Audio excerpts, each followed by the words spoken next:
नमो लोये सौहरिहन्ताणं नमो लोये सौहृदानं नमो लोये सौभागिर्यानं नमो लोये सौज्यायानं नमो लोये सौत्रिकावती सावनम् ओंकारमिन्दु संयुक्त नित्यं ध्यायन्ति योगिनः कामदमोक्षदं चैवोंकाराय नमो नमः मङ्गलं भगवान् मङ्गलं गौतमोऽग्नि मङ्गलं कुञ्कुण्डारि विजेन्द्रमोसुमङ्गलं नमः समयसाराय स्वानुभूत्या चकास्ते स्वभावाय भवाय सर्वाः विभावनिदाता।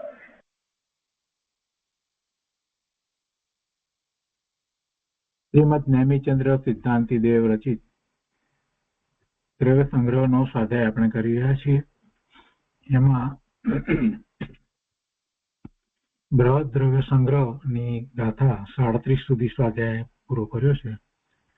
આજે 38મી ગાથા લઈએ છીએ.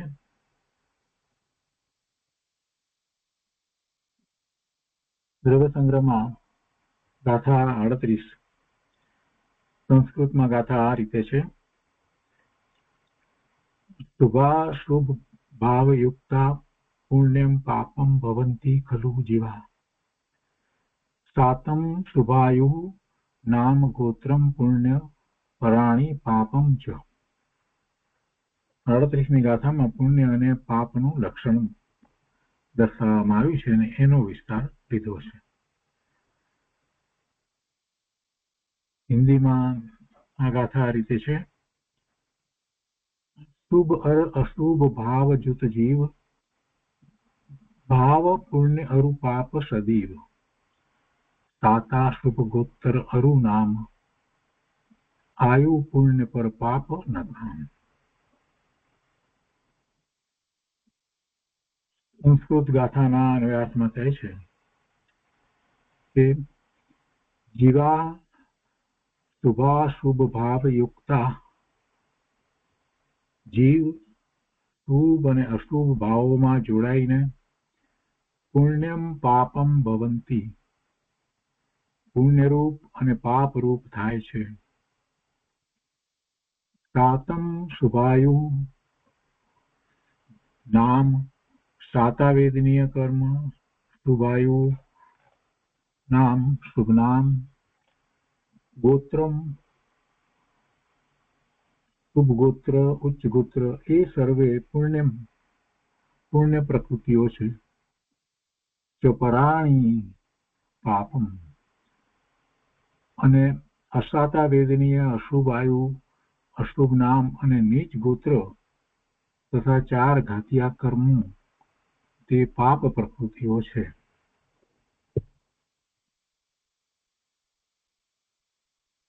એમ કે છે કે જીવ શુભ અને અશુભ ભાવોમાં જોડાઈને પુણ્ય અને પાપ રૂપ થાય છે.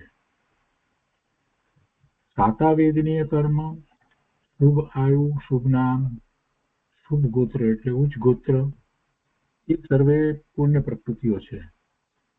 અને અસાતા વેદનીય અશુભ આયુ અશુભ નામ અને નીચ ગોત્ર તથા 4 ઘાતિયા કર્મો એટલે ઘાતી કર્મ તે પાપ પ્રકૃતિઓ છે. ઘાતી કર્મની 4 પ્રકૃતિઓ એ પાપ પ્રકૃતિ છે. એ બધી પેટા પ્રકૃતિઓ 47 બધી પાપ પ્રકૃતિ છે. ઘાતી કર્મની પ્રકૃતિઓ પાપ પ્રકૃતિ છે. અને 148માં 101 પ્રકૃતિ અઘાતી કર્મની છે. તો એમાંની પુણ્ય અને પાપની એમ 2 પ્રકારે પ્રકૃતિ હોય છે. એમાં 42 પ્રકૃતિઓ પુણ્ય પ્રકૃતિઓ છે. તો જ્ઞાનાવરણ દર્શનાવરણ મોહની અને અંતરા એ 4 ઘાતી કર્મ પાપરૂપ છે. અને એવી રીતે અઘાતી કર્મની અંદર વેદનીય આયુ નામ ગોત્ર અને પુણ્ય અને એ 4માં કેટલીક પુણ્ય પ્રકૃતિ અને કેટલીક પાપ પ્રકૃતિ છે. વેદનીય આયુ નામ ગોત્ર માં આયુ નામ ગોત્ર તો આયુની પ્રકૃતિ એટલે જે ગતિ જે છે 4 ગતિ છે એમાં 3 ગતિ પુણ્યની છે. ને નામ પ્રકૃતિઓ જે છે એમાં કેટલીક પ્રકૃતિ 37 પ્રકૃતિ જે છે એ પુણ્ય પ્રકૃતિ છે, બીજી પાપ પ્રકૃતિ છે. ગોત્રની અંદર ઉચ્ચ ગોત્ર અને નીચ ગોત્ર, એટલે ઉચ્ચ ગોત્ર છે પુણ્ય પ્રકૃતિ છે, અને વેદનીયમાં સાતા વેદનીય છે તે પુણ્ય પ્રકૃતિ છે, એ સિવાય બધી પાપ પ્રકૃતિ છે. તો ભાવાર્થમાં અહીંયા કહે છે કે પુણ્ય પાપ પહેલું દયા દાન ભક્તિ પૂજા વ્રત વગેરેના શુભ ભાવ, મંદ કસાય રૂપ ભાવ, એ શુભ ભાવ જીવને થાય તે અરૂપી અશુદ્ધ ભાવ છે, તે ભાવ પુણ્ય છે. અહીંયા અરૂપી એટલા માટે લીધું કેમ કે ભાવ છે અને એની સામે આપણે કર્મનો વિચાર કરીએ તો કર્મ જે છે, કર્મ અને રજકણો જે છે એ ભલે સૂક્ષ્મ છે એટલે દેખાતા નથી, પણ એ પૂતગળ છે એટલે રૂપી છે, એટલે અહીંયા એક અરૂપી વિશ્લેષણ મૂક્યું. તો જીવને એના ભાવ જે છે તે એ શુદ્ધ ભાવ હોય, અશુદ્ધ ભાવ હોય, અને અશુદ્ધ ભાવમાં શુભ અને અશુભ એમ બે પ્રકાર થાય. તો એ વાત અહીંયા કરે છે કે એ દયાદાન ભક્તિ પૂજા વ્રત વગેરેના શુભ ભાવ, મંદ કસાય રૂપ ભાવ જે જીવને થાય છે તે બધા ભાવ એ અરૂપી અશુદ્ધ ભાવ છે, અને તે ભાવ પુણ્ય છે. તે સમયે સાતા વેદનીય શુભ નામ કર્મ આદિ કર્મ યોગ્ય પરમાણુઓનો સમૂહ સ્વયં, એ પરમાણુનો સમૂહ એ સ્વયં સ્વત એક ક્ષેત્ર અવગા સંબંધે જીવની સાથે બંધાય છે. એટલે કર્મ અને રજકણો કર્મ રૂપે થાય એ પુણ્ય પ્રકૃતિના કર્મ રૂપે થાય કે પાપ પ્રકૃતિના કર્મ રૂપે થાય, એનું કાર્ય એ સ્વયં પોતે જાતે કરે છે, જીવ એ કર્મને બાંધતો નથી. તો અહીંયા તો પુણ્ય પ્રકૃતિની વાતમાં પહેલા એ કહે છે કે સાતા વેદનીય શુભ નામ આદિ કર્મયોગ પરમાણુઓનો સમૂહ સ્વયં સ્વતઃ એક ક્ષેત્ર અવગા સંબંધે, અને એક ક્ષેત્ર એટલે જીવની સમીપ, જે ક્ષેત્રમાં જીવ રહ્યો છે તે જ ક્ષેત્રની અંદર એ એક ક્ષેત્ર અવગા સંબંધે જીવની સાથે બંધાય છે, તે દ્રવ્ય પુણ્ય છે. એટલે એમ ભાવ પુણ્ય અને દ્રવ્ય પુણ્યની વાત કરી. જીવને ભાવ થયા તે ભાવ પુણ્ય છે, અને આ પરમાણુનો સમૂહ કર્મ રૂપે બંધાયો પુણ્ય પ્રકૃતિ રૂપે એ દ્રવ્ય પુણ્ય છે. તેમાં જીવનો પુણ્ય રૂપ અશુદ્ધ ભાવ નિમિત્ત માત્ર છે. પુણ્ય રૂપ એટલે શુદ્ધ ભાવ એ પણ અશુદ્ધ છે, એ અશુદ્ધ ભાવ છે, એને કારણે એવા પુણ્યના બંધ થાય છે, દ્રવ્ય પુણ્ય બંધાય છે એમ નહીં, પણ એમાં એ નિમિત્ત કારણ થાય છે, કેમ કે બે દ્રવ્ય જુદા છે. દ્રવ્ય પુણ્ય છે એ કર્મની પ્રકૃતિ, એ જળ પ્રકૃતિ છે, એ પૂતગળના પરિણામ છે, જ્યારે જીવના ભાવ જે છે એ ચેતનના પરિણામ છે. એટલે અહીંયા સ્પષ્ટતા કરી કે જીવનો પુણ્ય રૂપ શુભ ભાવ કે જે ખરેખર તો અશુદ્ધ ભાવ છે, એ શુભ ભાવ એ દ્રવ્ય પુણ્ય કર્મની પ્રકૃતિ બંધાવવામાં નિમિત્ત માત્ર છે. જીવ પુણ્ય પ્રકૃતિ દ્રવ્ય કર્મની પ્રકૃતિને બાંધે એવું વસ્તુનું સ્વરૂપ નથી. એના ભાવ છે એ પુણ્ય ભાવ છે, પણ જે સમયે ભાવ થાય છે એ જ સમયે એવા દ્રવ્ય કર્મ પણ બંધાય છે. બીજું, મિથ્યાત્વ, હિંસા, અસત્ય, ચોરી વગેરેના અશુભ ભાવ જીવને થાય છે, તે અરૂપી અશુદ્ધ ભાવ છે, તે ભાવ પાપ છે. તે સમયે અસાતા વેદનીય અશુભ નામ આદિ કર્મયોગ પરમાણુઓનો સમૂહ સ્વયં સ્વતઃ એક ક્ષેત્ર અવગા સંબંધે જીવની સાથે બંધાય છે, તે દ્રવ્ય પાપ છે. અને તેમાં પણ જીવનો જે ભાવ છે પાપરૂપ ભાવ, અશુભ ભાવ, એ શુદ્ધ ભાવ એ નિમિત્ત માત્ર છે. હવે બીજું, પુણ્ય પાપ ભાવ વડે ઘાતી કર્મોનો બંધ નિરંતર થાય છે. જો ઘાતી કર્મોનો બંધ નિરંતર થાય છે, એ વાત મહત્વની છે. જીવને સંસાર પર્યાયમાં ઘાતી કર્મના બંધ થાય છે. સાથે પુણ્ય અને પાપના બંધ પણ થાય છે. કે છે કે પુણ્ય પાપ ભાવ વડે ઘાતી કર્મનો બંધ નિરંતર થાય છે. કોઈને પ્રશ્ન થાય કે પુણ્ય બંધાતું એ વખતે પણ ઘાતી કર્મનો બંધ થાય? તો થાય, કેમ કે ઘાતી કર્મની બધી પ્રકૃતિઓ જે છે એ સ્વભાવ ભાવનો ઘાત થવામાં નિમિત્ત કારણ થાય છે. તો જ્યારે પુણ્યની પ્રકૃતિ છે એના ઉદયો આવ્યા હોય તો એ પણ જીવના સ્વભાવ ભાવનો ઘાત થવામાં નિમિત્ત કારણ થાય છે ને. એટલે એ રીતે જ્યારે સમજીએ છીએ તો આપણને ખ્યાલ આવે કે પુણ્યની પ્રકૃતિ હોય કે પાપની પ્રકૃતિ હોય, એના ઉદયો હોય, એ બધું જીવના શુદ્ધ ભાવનો ઘાત થવામાં નિમિત્ત કારણ થાય છે. એટલે કોઈ શુભ ભાવ વડે, જેના વડે પુણ્યનો બંધ થાય, એના વડે કઈ ઘાતી કર્મનો બંધ રોકાઈ જાય એમ બને નહીં. અહીંયા કહે છે કે પુણ્ય પાપ ભાવ વડે ઘાતી કર્મનો બંધ નિરંતર થાય છે. પુણ્ય પાપના ભાવ વડે ઘાતી કર્મના બંધ તો થાય, પણ અહીંયા ઘાતી કર્મનો બંધ નિરંતર થાય છે, એ વાત છે. એમાં સમજાવે છે કે શુભાશુભ ભાવો વડે પુણ્ય પાપના વિશેષો તો અઘાતી કર્મોમાં થાય છે, પણ અઘાતી કર્મો કાંઈ આત્મગુણના ઘાતક નથી. અઘાતી કર્મને લીધે આત્માના ગુણનો ઘાત થાય એમ નથી. એટલે બીજી રીતે કહીએ તો અઘાતી કર્મને કારણે જીવના સ્વભાવ ભાવનો ઘાત થાય છે એવું નથી. એટલે અઘાતી કર્મો કાંઈ આત્મગુણના ઘાતક નથી. તો પછી આત્મગુણના ઘાતક જે છે એ શું છે? તો એ ઘાતી કર્મો છે. એટલે ઘાતી કર્મો પણ એ વખતે બંધાવા જોઈએ એમ તર્ક દ્વારા સમજી શકાય છે. અહીંયા કહે છે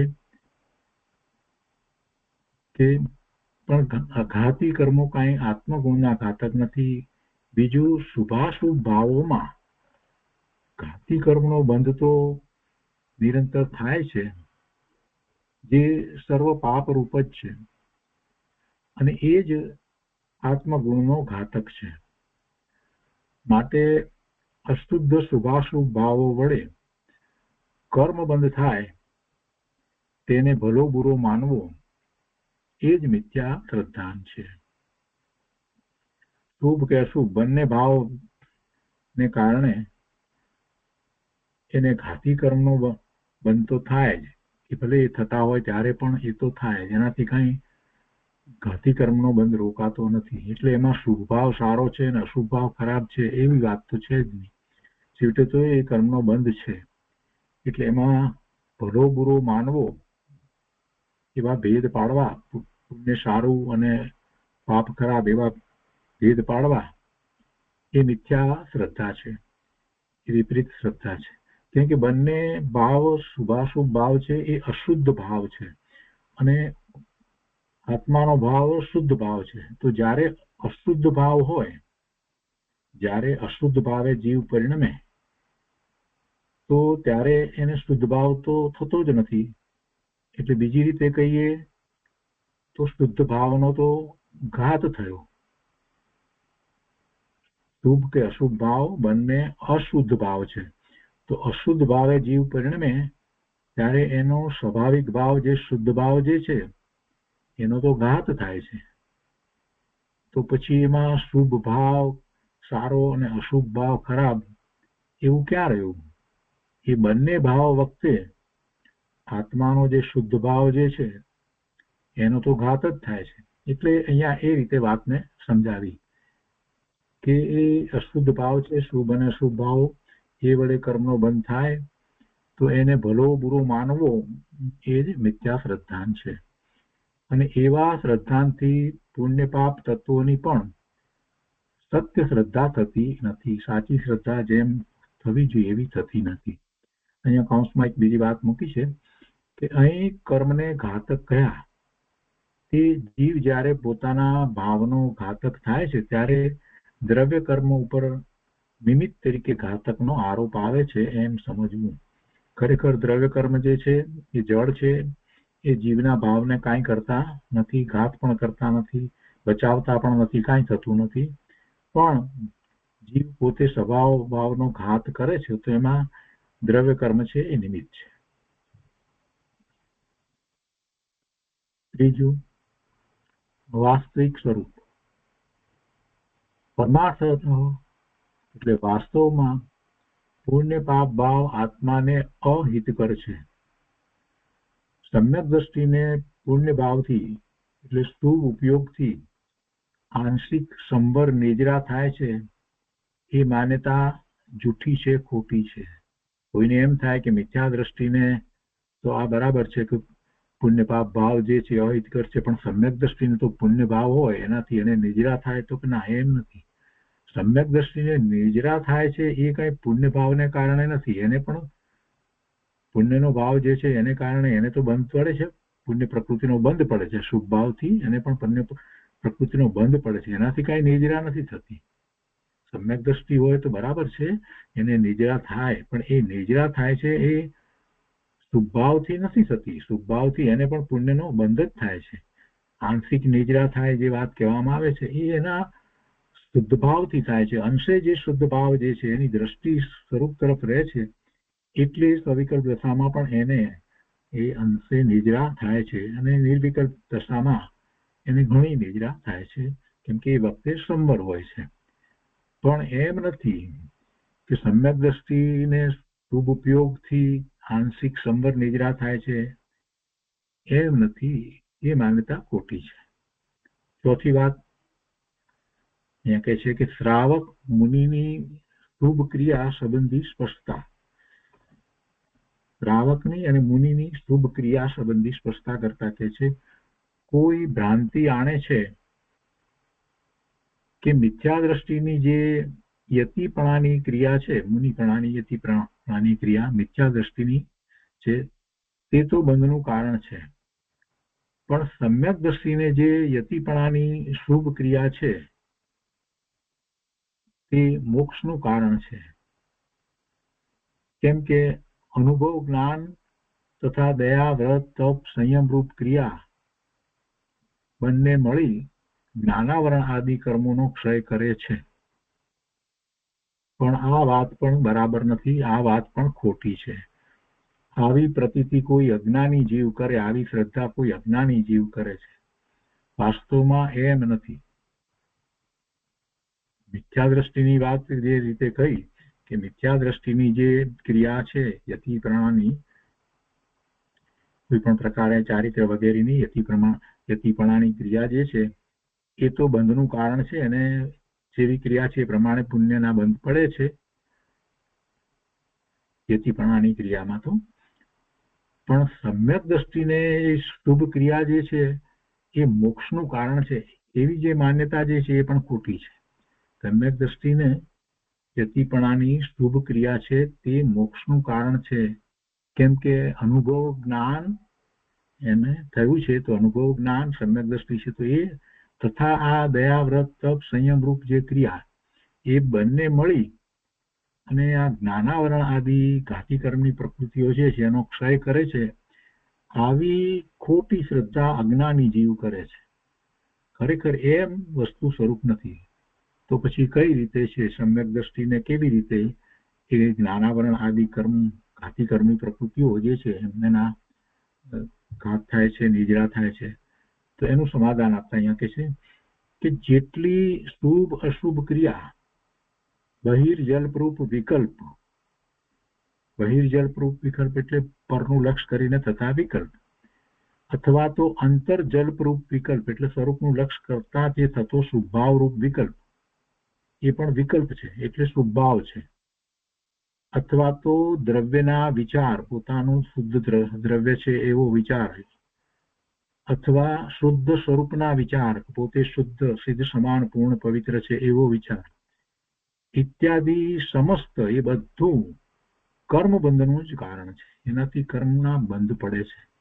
અને એવી ક્રિયાનો એવો જ સ્વભાવ છે, એ સાથે રહેલો ભાવ અને એવી ક્રિયા એ બધું કર્મ બંધનું જ કારણ છે. એનાથી કઈ સમ્યક દ્રષ્ટિને એ નિજરા થઈ જાય છે, ભક્તિ કર્મોનો ક્ષય થઈ જાય છે, એવી વાત નથી. સમ્યક દ્રષ્ટિ મિથ્યા દ્રષ્ટિનો એવો કોઈ ભેદ તેમાં નથી. એવી ક્રિયા થકી બંનેને બંધ છે. એ સમ્યક દ્રષ્ટિ હોય તો પણ એને બંધ છે, અને મિથ્યા દ્રષ્ટિ હોય તેને પણ બંધ જ છે. ક્રિયા અને શુભ ભાવ કે અશુભ ભાવ એ બંધનું જ કારણ છે. કેમ કે ક્રિયા સાથે રહેલો શુભ અને અશુભ ભાવ છે, એ બંધનું કારણ છે, એ નિજરાનું કારણ નથી. તો નિજરા કેવી રીતે થાય છે, મોક્ષ કેવી રીતે થાય છે, તો એની સ્પષ્ટતા કરતા કહે છે કે શુદ્ધ સ્વરૂપ પરિણમન માત્રથી મોક્ષ છે. શુદ્ધ સ્વરૂપ છે અને શુદ્ધ સ્વરૂપ જ્ઞાન સ્વરૂપ એવા ભાવે પરિણમી જાય એવું પરિણમન થાય. શુદ્ધ સ્વરૂપ પરિણમન એનાથી જ મોક્ષ થાય છે. અને આ શાસ્ત્રમાંથી વાત લેવામાં આવી છે. સમયસાર કળશ ટીકા માંથી વાત લીધી છે. હવે અહીંયા વધારે વાત કરે છે આગળ કે જો કે એક જ કાળે સમ્યક દ્રષ્ટિ જીવને શુદ્ધ જ્ઞાન એટલે વિતરાગી અંશ પણ છે, ક્રિયારૂપ પરિણામ પણ છે. તો ત્યાં ક્રિયારૂપ પરિણામથી એકલો બંધ થાય છે. કર્મનો ક્ષય એક અંશ પણ થતો નથી એવું વસ્તુ સ્વરૂપ છે. ક્રિયારૂપ પરિણામ સમ્યક દ્રષ્ટિનો જ વિચાર કરીએ તો એને વિતરાગી અંશ તો છે, અને એ જ સમયે એને જે કંઈ શુભ ભાવ છે અને એવી ક્રિયા થાય છે, ધર્મની ક્રિયા થાય છે, તો એના કારણે એ પરિણામ જે છે એ પુણ્ય બંધનું કારણ છે. એને ઉત્કૃષ્ટ પ્રકારના પુણ્યનો બંધ પડે, પરંતુ છેવટે છે તો પુણ્ય બંધનું કારણ.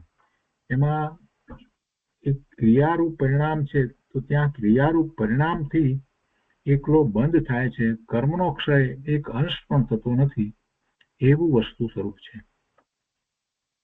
ત્રણેય કાળે શુદ્ધ સ્વરૂપ અનુભવ જ્ઞાન જે છે એ વડે કર્મ ક્ષય થાય છે. એટલે ભૂતકાળમાં પણ એમ થયું છે, વર્તમાનમાં એમ થઈ રહ્યું છે, અને ભવિષ્યમાં પણ એમ જ થવાનું છે.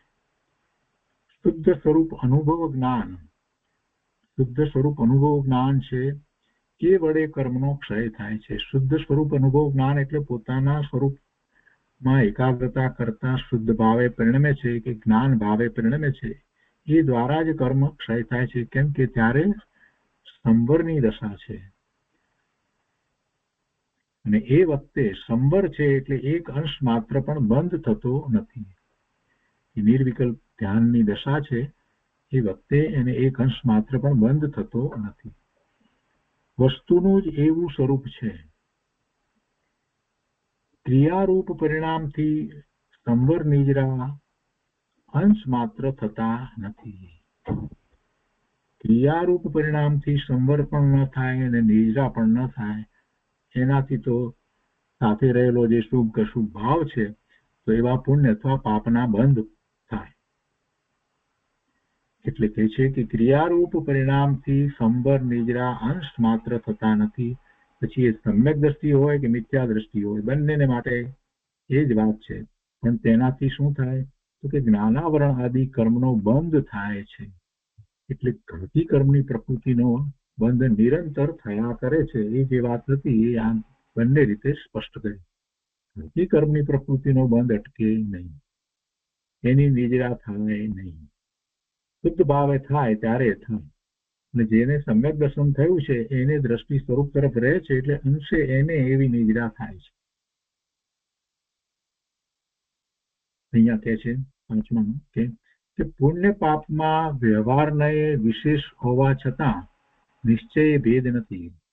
પુણ્ય પાપમાં વ્યવહાર નહીંથી આપણે ભેદ પાડી શકીએ, પણ નિશ્ચય નહીંથી તો બંને બંધનું જ કારણ છે. વ્યવહાર નહીંથી ભેદ એટલા માટે કે શુભ ભાવ જે છે એ પુણ્ય બંધનું કારણ છે, અને અશુભ ભાવ છે તે પાપ બંધનું કારણ છે.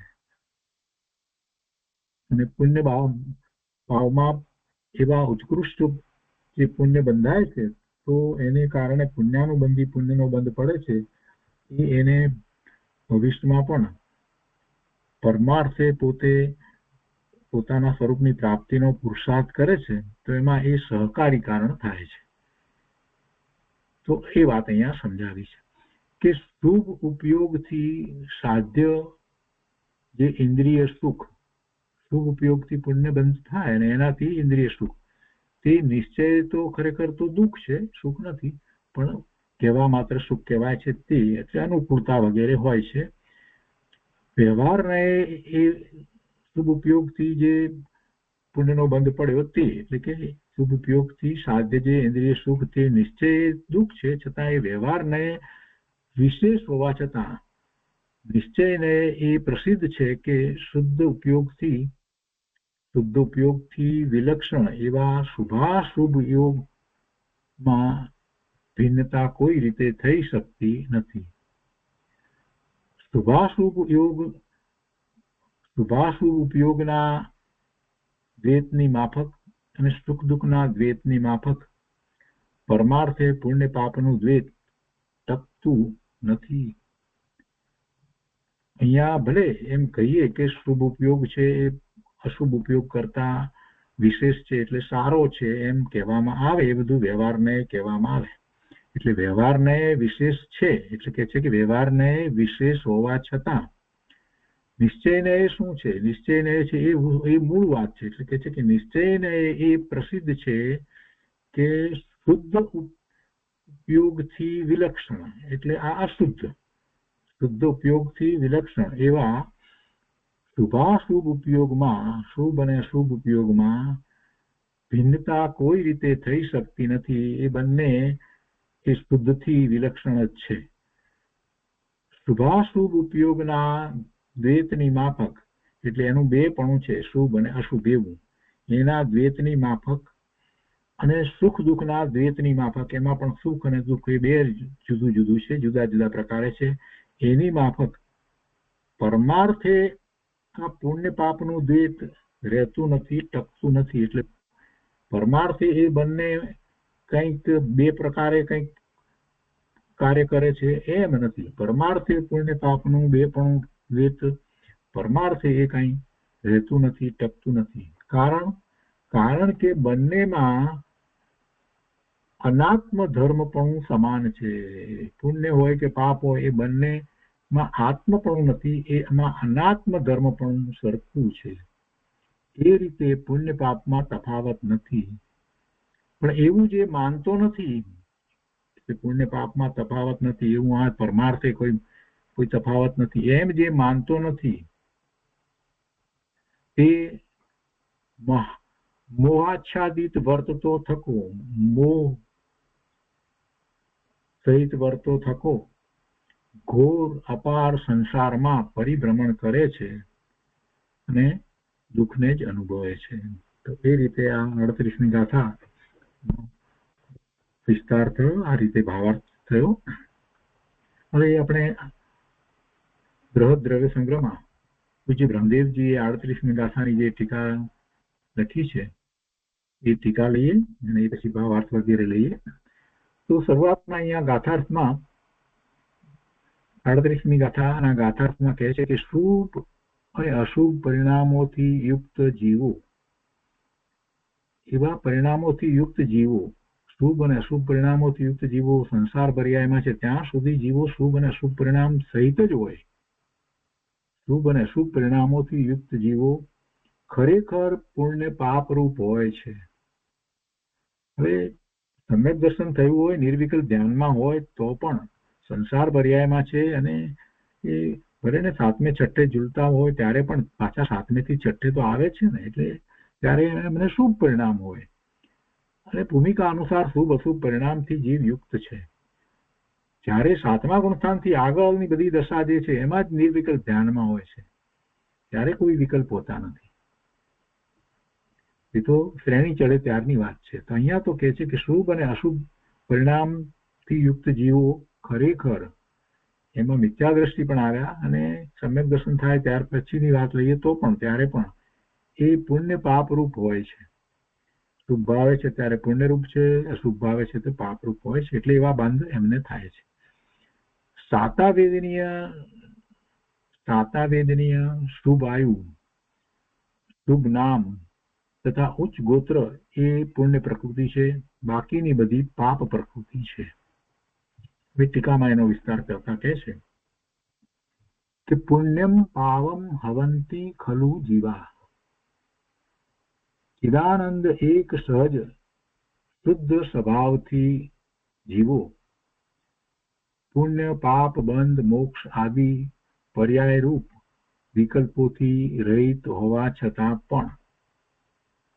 પહેલી વાત તો એ સમજીએ કે જ્ઞાન આનંદ ચિદાનંદ એક સહજ શુદ્ધ સ્વભાવથી જીવો, એવા શુદ્ધ સ્વભાવથી જીવો આ બધા પુણ્ય પાપ બંધ મોક્ષ આદિ પર્યાય રૂપ વિકલ્પોથી રહિત છે. શુદ્ધ સ્વભાવથી વિચાર કરીએ, જે વસ્તુનું સ્વરૂપ છે ત્રિકાળ વસ્તુ એવી ને એવી રહી છે, ધ્રુવ રહી છે, એ દ્રવ્ય સ્વભાવ છે. તો દ્રવ્ય સ્વભાવનો વિચાર કરીએ તો આ બધી તો પર્યાય છે. પુણ્ય પાપ બંધ મોક્ષ એ બધી પર્યાય છે. અને પર્યાય છે એટલે એની અહીંયા વાત કરતા કહે છે કે એવા પર્યાય રૂપ વિકલ્પોથી રહિત છે. શુદ્ધ સ્વભાવ જે છે આત્માનો સહજ શુદ્ધ સ્વભાવ ત્રિકાળ વસ્તુ જે છે અને એને અનુસરીને એનો શુદ્ધ ભાવ એ એની પર્યાય હોય. પણ અહીંયા વાત એ કરવી છે કે ચિદાનંદ એક સહજ શુદ્ધ ભાવ શુદ્ધ સ્વભાવ, એ શુદ્ધ સ્વભાવથી જીવો પુણ્ય પાપ બંધ મોક્ષ આદિ પર્યાય રૂપ વિકલ્પોથી રહિત છે. અને એવા એનાથી રહિત હોવા છતાં પણ પરંપરાથી ચાલ્યા આવતા અનાદિ કર્મબંધ રૂપ પર્યાયથી ખરેખર સ્પષ્ટપણે પુણ્ય અને પાપ રૂપ થાય છે. છતાં પણ પરંપરાથી ચાલ્યા આવતા અનાદિ કર્મબંધ, જો પહેલેથી જીવ જ્યારથી છે ત્યારથી જે કર્મબંધ થી સહિત છે, એટલે અહીંયા એ કર્મબંધને અનાદિનો લીધો, એટલા માટે અનાદિનો કર્મબંધ કહ્યો. પરંપરાથી ચાલ્યા આવતા અનાદિ કર્મબંધ રૂપ. હવે પરંપરાથી એટલા માટે લીધું કે એકનું એક કર્મ કઈ રહે છે એમ નથી. સ્થિતિબંધ છે એટલે એ ખરી જાય છે અને પછી નવા પણ પાછા બંધાય છે, એટલે એમ ચાલ્યા કરે છે. એમ પરંપરા કર્મ બંધની થયા કરે છે, એ ખરે છે અને નવા બંધાય છે. એમ પરંપરાથી ચાલ્યા આવતા અનાદિ કર્મબંધ રૂપ પર્યાયથી ખરેખર એટલે સ્પષ્ટપણે ખરેખર એ પુણ્ય અને પાપ રૂપ થાય છે. એનો અર્થ એવો થયો કે જે કર્મબંધ જે છે એનાથી એ ખરેખર પુણ્ય અને પાપ રૂપ થાય છે. જીવ પોતે પુણ્ય અને પાપ રૂપ થાય છે કર્મબંધના નિમિત્તે, એના ઉદય આવે છે એટલે. પણ વાસ્તવમાં એ પર્યાયમાં પુણ્ય અને પાપ રૂપ થાય છે. એનો શુદ્ધ સ્વભાવ જે છે એનાથી તો એ શુદ્ધ જ છે. એટલે પહેલી વાત કેવી રીતે લીધી? આત્માના સ્વરૂપની વાત લીધી. ચિદાનંદ એક સહજ શુદ્ધ સ્વભાવથી જીવો પુણ્ય પાપ બંધ મોક્ષ આદિ પર્યાય રૂપ વિકલ્પોથી રહિત છે. છતાં પણ એ પુણ્ય અને પાપ રૂપ થાય છે. તો કેવી રીતે થાય છે? તો કે છે કે આ કર્મના બંધ જે છે એના નિમિત્તે થાય છે. એટલે કે છે કે છતાં પણ પરંપરાથી ચાલ્યા આવતા અનાદિ કર્મ બંધ રૂપ પર્યાયથી એવી ખરેખર સ્પષ્ટપણે પુણ્ય અને પાપ રૂપ થાય છે. એ પુણ્ય અને પાપ રૂપ જીવો થાય છે પોતે શુદ્ધ હોવા છતાં પણ અનાદિથી એમ જ થઈ રહ્યું છે. અને એમાં જે અનાદિથી જે કર્મબંધ છે તે અને અનાદિના કર્મબંધ જે છે એ તો બદલાયા કરે છે. એટલે પરંપરાથી કર્મબંધ લેવામાં આવ્યો. પણ એ ક્યારથી છે? જીવ જ્યારથી છે ત્યારથી છે. ત્યારે એવું ન હતું કે પહેલા જીવ પૂર્ણ શુદ્ધ હતો અને પછીથી કર્મ સહિત થયો, એવી કોઈ વાત છે જ નહીં. તો એ પુણ્ય ને પાપરૂપ થાય છે. હવે કે છે કે કેવા પ્રકારના થઈને પુણ્ય પાપરૂપ તો થાય છે. જીવ જેવા ભાવ કરે છે એ પ્રમાણે થાય છે. એ તો અનાદિથી ચાલ્યું જ આવે છે. કે છે કે કેવા પ્રકારના થઈને, તો ટીકા અહીંયા લીધી છે. શુભ અશુભ ભાવ જુત્તા ઉદ્વમ મિથ્યાત્વ વિષમ ભાવે દ્રષ્ટિમ ચ કુરુ પરા ભક્તિમ ભાવ નમસ્કાર તતો જ્ઞાને યુક્તો ભવ સદાપી. પંચ મહાવ્રત રક્ષણ કોપ ચતુષ્ક નિગ્રહમ પરમ દુર્દાંતેન્દ્રિય વિજયમ તપ સિદ્ધિ વિધૌ ક્રોધોગમ. એનો અર્થ લીધો છે કે મિથ્યાત્વ રૂપી વિષનું વમન કરો. મિથ્યાત્વ રૂપી વિષનું વમન કરો. સમ્યક દર્શનની ભાવના કરો. નો અર્થ અહીંયા લીધો છે, લીધું ને. શુભ અશુભ ભાવજુક્તા. તો એમ પછી અહીંયા વમન વિષ્ણુ વમન કરવામાં એમ લીધું છે. ઉદ્વમ મિથ્યાત્વ વિષમ એટલે મિથ્યાત્વ રૂપ વિષનું વમન કરો. એ રીતે દરેકે દરેક શબ્દના અર્થ અહીંયા લેવામાં આવે છે. તો આપણે એ અર્થ લઈએ છીએ કે મિથ્યાત્વ રૂપી વિષનું વમન કરો એટલે મિથ્યાત્વને કાઢી નાખો. કેમ કે મિથ્યાત્વ તો ઝેર જેવું છે. મિથ્યાત્વ એ જ ખરેખર અનંત સંસારનું કારણ છે. મિથ્યાત્વ છે એ જ મોટામાં મોટું પાપ છે. મિથ્યાત્વ રૂપી વિષનું વમન કરો. સમ્યક દર્શનની ભાવના કરો. ઉત્કૃષ્ટ ભક્તિ કરો. ઉત્કૃષ્ટ ભક્તિ એટલે આપણે સિદ્ધની ભક્તિ, તીર્થંકર પરમાત્માની ભક્તિ કરી અને એનાથી મળી અને એવું જ મારું સ્વરૂપ છે એમ કરીને સ્વરૂપ તરફ આવીએ છીએ તો ત્યારે એ ભક્તિ થાય, એ સ્વરૂપની ભક્તિ થાય ત્યારે એ ભક્તિને ઉત્કૃષ્ટ ભક્તિ કહેવાય. તો ઉત્કૃષ્ટ ભક્તિ કરો અને ભાવ નમસ્કારમાં તત્પર થઈને સદા જ્ઞાનમાં જોડાઓ.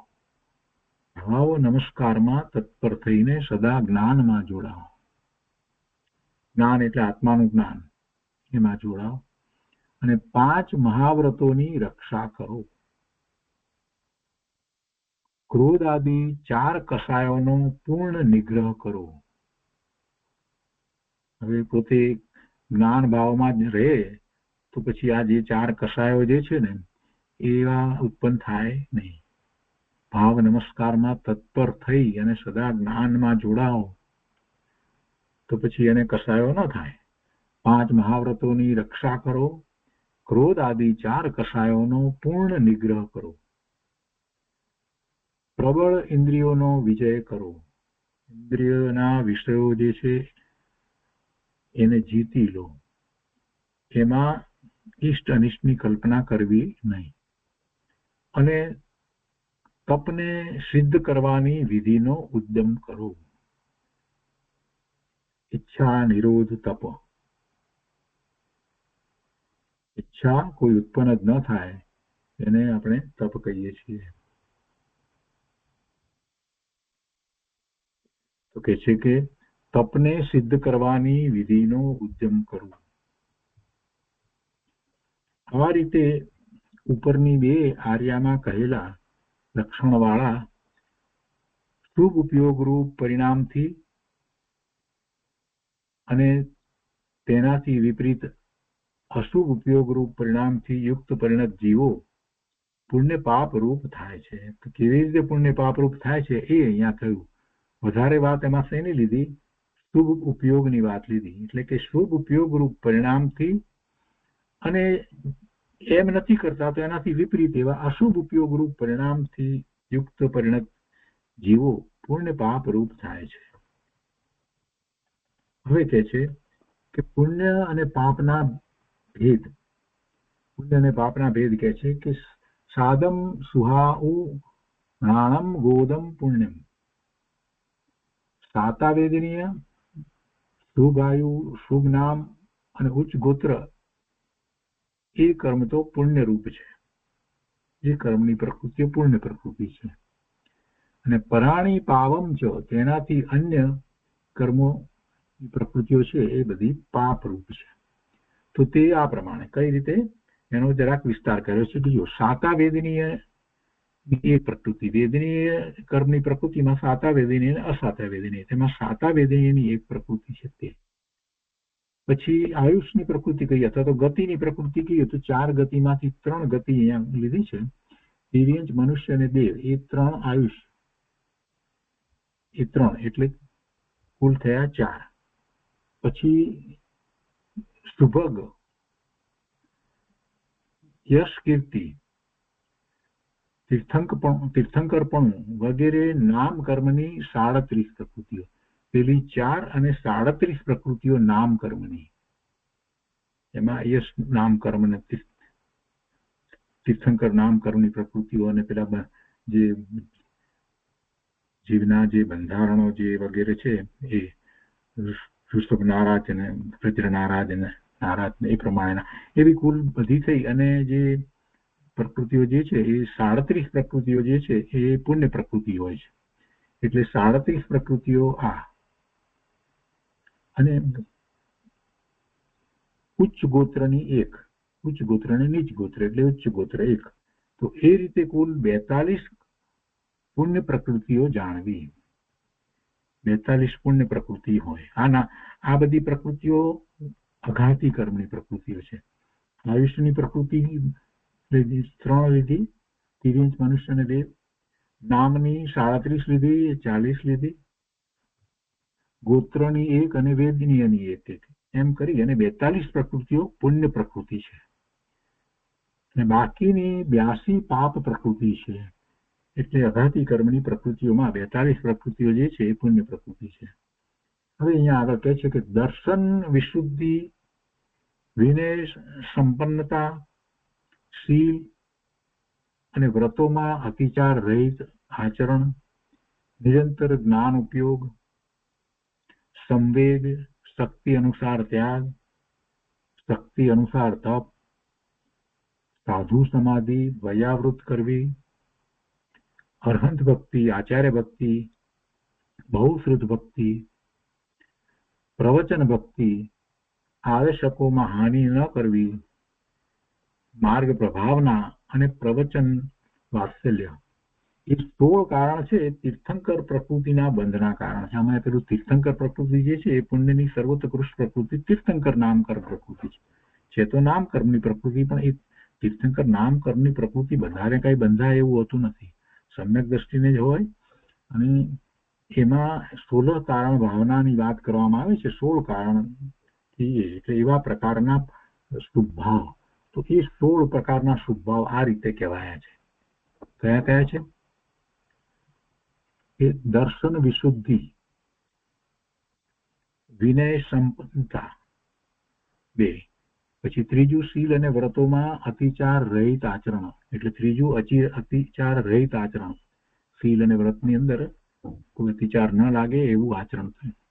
પછી નિરંતર જ્ઞાન ઉપયોગ, પછી સંવેગ, શક્તિ અનુસાર ત્યાગ અને શક્તિ અનુસાર તપ, સાધુ સમાધિ, વયાવૃત કરવી, અરહંત ભક્તિ, આચાર્ય ભક્તિ, બહુશ્રુત ભક્તિ, પ્રવચન ભક્તિ, 4 પ્રકારની ભક્તિ.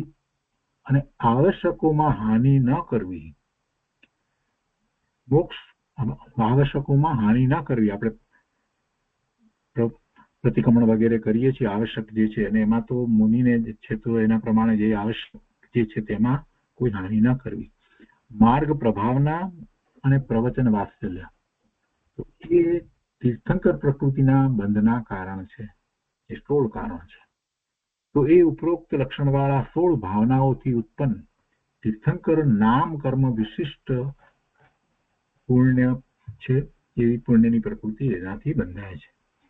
16 ભાવનાઓમાં પરમ આગમની ભાષાથી, હવે એક બીજી વાત લીધી છે, એ 16 ભાવનાઓમાં પરમ આગમની ભાષાથી મૂળ ત્રયમ મદાશ્ચાસ્તમ, મદાસ ચાસ્તૌ તથા અનાયતનાની સત અષ્ટૌ સંકાદયશ્ચિત્તિ દગસ્રોથા પંચવિંશતિ એટલે 3 પ્રકારની મૂંઢતા, 8 પ્રકારના મદ, 6 પ્રકારના અનાયતન અને 8 શંકા આદિ દોષ. એ 25 સમ્યક દર્શનના દોષ છે. એ 25 સમ્યક દર્શનના દોષ છે. જરાક આપણે ફરીથી એને લઈએ. 25 સમ્યક દર્શનના દોષ કહેવામાં આવે છે. સમ્યક્તોના 25 દોષ. એમાં 8 પ્રકારના સંકિતના દોષ, એટલે સંકિતના જે અંગ પ્રગટ થયા છે એનાથી વિરુદ્ધ જે છે એ સંકિતના દોષ. અને 8 પ્રકારના મદ અભિમાન, 6 પ્રકારના અનાયતન અને 3 પ્રકારની મૂઢતા. એ 25 દોષ સંકિતના હોય છે. તો આ સંકિતના દોષ ન હોવા જોઈએ એમ કહેવું તો છે. આને જરાક ફરીથી આગળ લઈએ. 8 પ્રકારના સંકિતના દોષ આપણે જરાક જોઈએ. 8 પ્રકારના સંકિતના દોષમાં જે સંકિતના અંગ છે એનાથી વિરુદ્ધ છે. એટલે શંકા, કાંક્ષા, વિચિકિત્સા, મૂઢ દ્રષ્ટિ, અનુપગુહન, અસ્થિતિકરણ, અવાત્સલ્ય, અપ્રભાવના, એવા સંકિતના 8 દોષ. 8 પ્રકારના મદ અભિમાન, કુળ, જાતિ, જ્ઞાન, વૈભવ, બળ, રૂપ, તપ અને અધિકારનો મદ, એનો અભિમાન. એવા 8 પ્રકારના મદ એ અભિમાન. અને 6 પ્રકારના અનાયતન. અનાયતન એટલે જે રહેવાના સ્થાન નથી તે. કુદેવ, કુદેવ સેવક, કુગુરુ, કુગુરુ સેવક, કુધર્મ અને કુધર્મ સેવક. એમ 6 પ્રકારના અનાયતન. આયતન એટલે રહેવાના સ્થાન, અને અનાયતન એટલે ન રહેવાના સ્થાન. એટલે એમાં જીવ ન રહેવો જોઈએ, એવા ભાવમાં ન જવો જોઈએ. અને 3 પ્રકારની મૂઢતા, દેવ મૂઢતા, ગુરુ મૂઢતા અને લોક મૂઢતા. એ 3 પ્રકારની મૂઢતા. એ બધા 25 પ્રકારના દોષ છે. એ દોષ ન હોવા જોઈએ એમ અહીંયા તો કહેવું છે. તો એ શ્લોકની અંદર, એ શ્લોકમાં કહેલા 25 મળ રહિત સમ્યક્ત ભાવના, એ દોષ રહિત સમ્યક્ત ભાવના અને અધ્યાત્મ ભાષાથી નિજ શુદ્ધ આત્મા ઉપાદેય છે એવી રુચિરૂપ સમ્યક્તની ભાવના જ મુખ્ય છે એમ જાણવું. શેની વાત કરી? પેલી 16 પ્રકારની ભાવના કઈ, તો એનામાં પછી આગળ વધારે વિસ્તાર કરો કે 16 ભાવનાઓમાં પરમ આગમની ભાષાથી પાછી આ વાત પણ કરી કે 25 દોષ રહિત સમ્યક દર્શન એ મુખ્ય છે. એટલે એને અધ્યાત્મ ભાષામાં એમ કહ્યું કે નિજ શુદ્ધ આત્મા ઉપાદેય છે એવી રુચિ રૂપ સમ્યક્તની ભાવના જ મુખ્ય છે એમ જાણવું. હવે આગળ કહે છે કે અહીંયા પુણ્ય ને પાપનો અધિકાર છે. એટલે પુણ્ય અને ઉત્કૃષ્ટ પુણ્ય ની પણ વાત એમાં આવે ને. એટલે ઉત્કૃષ્ટ પુણ્ય એટલે કોને ઉત્કૃષ્ટ પુણ્ય કહેવાય? કે જેમાં તીર્થંકર નામ કર્મની પ્રકૃતિ બંધાય. તો એ કઈ તીર્થંકર નામ કર્મની પ્રકૃતિ કઈ એકલી બંધાય છે? એની સાથે બીજી કેટલી બધી પુણ્ય પ્રકૃતિઓ પણ સાથે બંધાય છે. પણ એનું જયારે કારણ લેવું હતું એટલે 16 કારણ સમજાવ્યા. અને એમાં 16 કારણમાં મુખ્ય વાત શું છે? તો કે સમ્યક્ત્વની વાત છે. અને એ પણ સમ્યક્ત્વ કેવું? તો કે જે 25 દોષ રહિત સમ્યક્ત્વ જેને છે, અને એમ એ પોતે સ્વભાવ ભાવે પરિણમે છે, એને એવી તીર્થંકર નામ કર્મની પ્રકૃતિનો બંધ પડે છે. તો એ ઉત્કૃષ્ટ પુણ્ય પ્રકૃતિની વાત પણ સાથે લઈ લીધી. હવે અહીંયા આગળ એક શંકા કરી છે અને પછી એનો ઉત્તર આપે છે. શંકા કરી છે કે સમ્યક દ્રષ્ટિ જીવને તો પુણ્ય પાપ બંને હે છે, તો તે પુણ્ય કેમ કરે? આ કહ્યું ને કે સમ્યક દ્રષ્ટિના આવા જે પુણ્ય છે સમ્યક સહિત, જેમાં 25 પ્રકારના દોષ રહિત સમ્યક તો હોય, અને આ બધી ભાવનાની વાત કરી, 16 પ્રકારની ભાવનાની વાત કરી, તેમાં તો કે એ બધું હોય તો તીર્થંકર નામ કર્મની પ્રકૃતિ બંધાય. તો અહીંયા એ પ્રશ્ન કરે છે કે સમ્યક દ્રષ્ટિની તો પુણ્ય પાપ બંને હે છે, બંને છોડવા લાયક છે એમ તો આપણે કહીએ છીએ, તો પછી એ પુણ્ય કેમ કરે? ભાઈ પુણ્ય નહીં કરે તો શું કરશે? જરાક વિચાર કરીએ તો જ્યાં સુધી જીવ નિર્વિકલ્પ ધ્યાનમાં નથી ત્યાં સુધી એને શુભ ને અશુભ ભાવ તો થવાના જ છે. સમ્યક દ્રષ્ટિ જીવને તો પુણ્ય પાપ બંને એ છે, તો તે પુણ્ય કેમ કરે? એ કઈ ઈચ્છા કરીને પુણ્ય કરે છે એવી કોઈ વાત નથી. પણ એને સ્વરૂપની દ્રષ્ટિ રહે છે એટલે એને ભાવ શુભ જ હોય છે, અને શુભ ભાવમાં ઉત્કૃષ્ટ શુભ ભાવ હોય. સાતમા છઠ્ઠા ગુણસ્થાને જે રહ્યા મુનિરાજો એ સાતમા ગુણસ્થાનની દશામાં આત્માનો અનુભવ કરીને બહાર આવે ત્યારે એમને શું થાય કે ઓહો આપણે તો થોડી ક્ષણમાં બહાર આવી ગયા અને એવા અપૂર્વ આનંદની અનુભૂતિ. જો તીર્થંકર ભગવાન કેવળી પરમાત્મા એમણે તો પોતાના સ્વરૂપમાં સ્થિરતા કરી લીધી, અવ્યાભાસ સુખ શાંતિ આનંદનો અનુભવ હંમેશા માટે કરી રહ્યા છે. ઓહો એમનો પુરુષાર્થ કેવો પુરુષાર્થ એમ કરી અને સહજ રીતે પ્રભુ પ્રત્યે મસ્તક ઝૂકી જાય અને અંદરમાંથી એવો સ્તવનનો ભાવ આવી જાય, એવો પૂજાનો ભાવ આવી જાય, એવો નમસ્કારનો ભાવ આવી જાય. આ બધું થઈ જાય છે છઠ્ઠા ગુણસ્થાનની દશામાં જયારે આવે છે ત્યારે એવો જ વિકલ્પ આવે. આ બધો શુભ ભાવ આવ્યા વિના રહેતો નથી, એટલે આવે છે, સમ્યક દ્રષ્ટિને આવે છે. તો એ જ રીતે જે પોતાની ભૂમિકા અનુસાર પાંચમે ચોથે પણ જયારે નિર્વિકલ્પ ધ્યાનમાંથી બહાર આવે ત્યારે એને શુભભાવ હોય છે. એ સિવાય પણ એની દ્રષ્ટિ સ્વરૂપ તરફ છે તો શુભભાવ તો હોય જ છે. એ કઈ શુભભાવ કરવો એમ કરે એવી કોઈ વાત નથી. તો શંકાનું સમાધાન તો આપણને ત્યાં જ પ્રાપ્ત થઈ જાય છે. તો અહીંયા આપણે લઈએ એ છે કે સમ્યક દ્રષ્ટિ જીવને તો પુણ્ય પાપ બંને એ છે, તો તે પુણ્ય કેમ કરે? ત્યાં યુક્તિ સહિત સમાધાન આપે છે. હવે સમજાવે છે યુક્તિપૂર્વક કે જેમ કોઈ મનુષ્ય બીજા દેશમાં રહેતી પોતાની મનોહર સ્ત્રીની પાસેથી આવેલ મનુષ્યને તે અર્થે દાન આપે છે, એના સમાચાર લઈને આવે છે તો અને સન્માન વગેરે કરે છે, તેમ સમ્યક દ્રષ્ટિ પણ કોઈ વ્યક્તિ બહાર વેસાવર રહેતો હોય અને ત્યાં પછી કોઈ એના ગામમાંથી બીજા એવા કોઈ આવે, એના કુટુંબીઓના સમાચાર લઈને આવે છે, સમાચાર આપે છે, તો એનું સન્માન કરે છે ને બોલાવે છે, જમવા બોલાવે, બધું કરે કે ભાઈ કેમ છે બધું ત્યાં એ તો વ્યવહાર છે એ સામાન્ય. એ ઉદાહરણ અહીંયા લીધું છે, સન્માન વગેરે કરે છે. તેમ સમ્યક દ્રષ્ટિ પણ ઉપાદેય રૂપે નિજ શુદ્ધ આત્માની જ ભાવના કરે છે અને જ્યારે ચારિત્ર મોહના ઉદયથી તેમાં એટલે કે શુદ્ધ આત્માની ભાવના કરવામાં અસમર્થ હોય છે. ચારિત્ર મોહનીય કર્મની પ્રકૃતિઓ આપણે જાણીએ છીએ કે અનંતાનું મંદિર તો ગયું છે ને ભૂમિકા અનુસાર એને અપ્રત્યાખ્યાનાવરણીય પ્રત્યાખ્યાનાવરણીની ચોકડી પણ ગઈ હોય, જે રીતે હોય તે પ્રમાણે. પણ છતાંય જે ચારિત્ર મોહનીય કર્મની પ્રકૃતિઓ જે છે જે ઉદયમાં છે ક્રોધમાન માયા લોભની અને સંજલનની હોય તો એને કારણે એ તો નિમિત્ત કારણ છે, પણ એને કારણે એ હજી એટલી પોતાની નબળાઈ છે એટલે પોતે પોતાના સ્વભાવે એ સ્થિર રહી શકતો નથી, એમાં સ્થિત થતો નથી. એટલે કે છે કે શુદ્ધ આત્માની ભાવના કરવામાં ચારિત્ર મોહની કર્મના ઉદયથી એ અસમર્થ હોય છે જ્યારે, એટલે કે જ્યારે નિર્વિકલ્પ ધ્યાનમાં નથી ત્યારે. શું કહે છે કે ઉપાદેય રૂપે નિજ શુદ્ધ આત્માની જ ભાવના કરે છે અને જ્યારે ચારિત્ર મોહના ઉદયથી તેમાં એટલે શુદ્ધ આત્માની ભાવના કરવામાં અસમર્થ હોય છે ત્યારે ગુરુદેવ એને માટે શું શબ્દ વાપરે છે? પુરુષાર્થની નબળાઈ. ત્યારે નિર્દોષ પરમાત્મા સ્વરૂપ અરહંત અને સિદ્ધોની તથા તેમના આરાધક આચાર્ય ઉપાધ્યાય અને સાધુઓની પરમાત્મા પદની પ્રાપ્તિ માટે અને વિષય કસાયોથી બચવા માટે દાન પૂજા વગેરે અથવા તો ગુણોની સ્તુતિથી પરમ ભક્તિ કરે છે. તે ભોગ આકાંક્ષા આદિ નિદાન રહિત પરિણામોથી તથા નિષ્પૃહ વૃત્તિથી વિશિષ્ટ પુણ્યનો આશ્રવ થાય છે. એ પરમ ભક્તિ જે કરે છે એમાં કોઈ એને ભોગની આકાંક્ષા ઈચ્છા નથી અને નિદાન રહિત છે, એવા પરિણામ એના થાય છે. કોઈ નિદાન નથી, આમ થાય તો આમ એવું કોઈ નિદાન કરતો નથી. પુણ્ય કારણે મને આવી કોઈ ગતિ થાવ કે કાંઈ એવા નિદાન નથી હોતું, ભોગની કોઈ આકાંક્ષા નથી હોતી.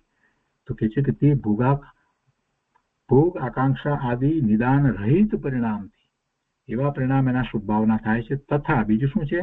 નિસ્પૃહ વૃત્તિથી કોઈ સ્પૃહા નથી, વિશિષ્ટ પુણ્યનો આશ્રવ થાય છે. વિશિષ્ટ પુણ્યનો આશ્રવ થાય છે. કેવી રીતે પાછું ઉદાહરણ આપીને સમજાવ્યું છે કે જેમ ખેડૂતને ચોખાની ખેતી કરતા ઘાસ ફોતરા વગેરે મળે છે, સારો પાક મેળવે છે, સારા ચોખા કે સારા ઘઉં પાકે છે તો ઘાસ પણ એવું સારું મળે છે. તેવી રીતે તે પુણ્યથી જીવ સ્વર્ગમાં દેવેન્દ્ર લોકાંતિક દેવ વગેરેની વિભૂતિ પામીને કેમ કે સમ્યક દ્રષ્ટિ છે એટલે જવાનો છે તો સ્વર્ગમાં, અને એમાં આવા પાછા પોતાના એવા ઉત્કૃષ્ટ પુણ્ય છે તો એમાં એ ઇન્દ્ર પણ થાય. સ્વર્ગમાં દેવેન્દ્ર, લોકાંતિક દેવ વગેરે વિભૂતિ પામીને વિમાન, પરિવાર વગેરે સંપદાઓને જીર્ણ તૃણ સમાન ગણતો થકો, એટલે એવા વૈમાનિક દેવ થયો હોય અને ત્યાં બી જે સંપદા મણી હોય એને બધાને તો એ તૃણ સમાન ગણતો થકો એ 5 મહાવિદેવમાં જઈ અને જુએ છે. શું જુએ છે? પાછો ત્યાં છે તો પાછો મહાવિદેવ ક્ષેત્રમાં જાય ને, 5 મહાવિદેવ ક્ષેત્રમાં જઈ અને જુએ છે આવો જીવ, સમ્યક દ્રષ્ટિ જીવ છે અને પોતાને ત્યાં જે પ્રાપ્ત થયું છે, જે સંપત્તિ સંપદા જે દેવલોકની, એને તો તૃણ સમાન માને છે. એમ ગણતો થકો 5 મહાવિદેવમાં જઈને જુએ છે. દેવો એવા સમગ્રી દ્રષ્ટિ જેવો મહાવિદેવમાં શા માટે જાય? કેમ કે પ્રભુ ત્યાં બિરાજે છે. ઓછામાં ઓછા 20 તીર્થંકર ભગવાન બિરાજે છે, 5 મહાવિદેવ ક્ષેત્ર છે તો એમાં, અને એક એક તીર્થંકર ભગવાનના સમોસણની અંદર હજારો કેવડી ભગવાન બિરાજે છે. એટલે કેટલા કેવડી પરમાત્મા બિરાજે છે, તો ત્યાં જાય છે. શું જુએ છે? આ સમોસરણ છે તે આ વિતરાગ સર્વજ્ઞ ભગવાન છે.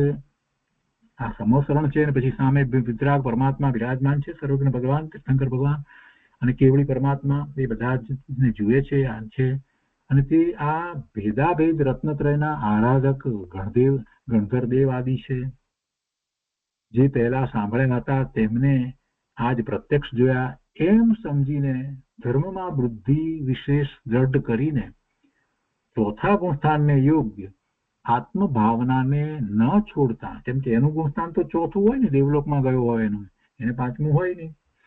દેવને અહીંયા ભલે 7મું થયું હોય, પછી દેવ થાય ત્યારે પછી ગુણસ્થાન તો ચોથું જ રહે છે. વ્રત વગેરે કઈ કરી શકતા નથી. એટલે કે છે કે જે પૂર્વે જે પોતે એમને આમ કે છે ગંધર આદિ આ છે, બધાને જોયા, દર્શન કર્યા અને પછી એને એ બધું સ્મૃતિમાં આવે છે કે જે પહેલા સાંભળ્યા હતા તેમને આજ પ્રત્યક્ષ જોયા, એમ સમજીને ધર્મમાં બુદ્ધિ વિશેષ દ્રઢ કરીને ચોથા ગુણસ્થાનને યોગ આત્મભાવનાને ન છોડતા, ચોથા ગુણસ્થાનને યોગ આત્મભાવનાને ન છોડતો નથી. ભોગ ભોગવવા છતાં, કેમ કે દેવલોકમાં છે એટલે જે સામગ્રી મળી છે એ ભોગવાય છે, છતાં પણ ધર્મ ધ્યાનમાં કાળ નિર્ગમન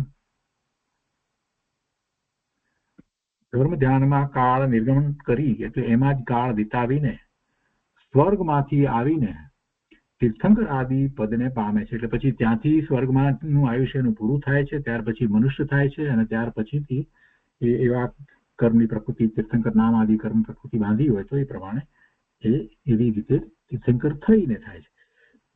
તો પણ પૂર્વભાવમાં ભાવેલી વિશિષ્ટ ભેદ જ્ઞાનની વાસનાના બળથી મોહ કરતા નથી.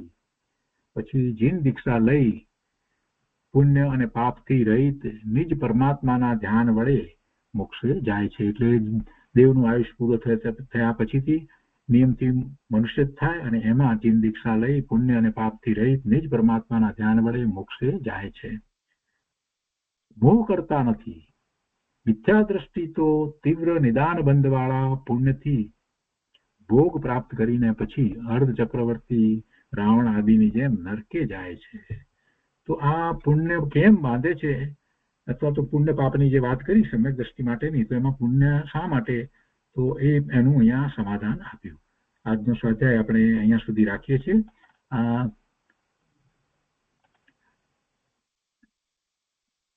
આમાં છેલ્લી લીટી છે 38મી, એ વાંચી લઈએ છીએ આપણે કે આ પ્રમાણે ઉપરોક્ત લક્ષણવાળા પુણ્ય પાપરૂપ 2 પદાર્થ સાથે પૂર્વોક્ત 7 તત્વો જ 9 પદાર્થ છે એમ જાણવું, અને એ રીતે 38મી ગાથા અહીંયા પૂરી થાય છે.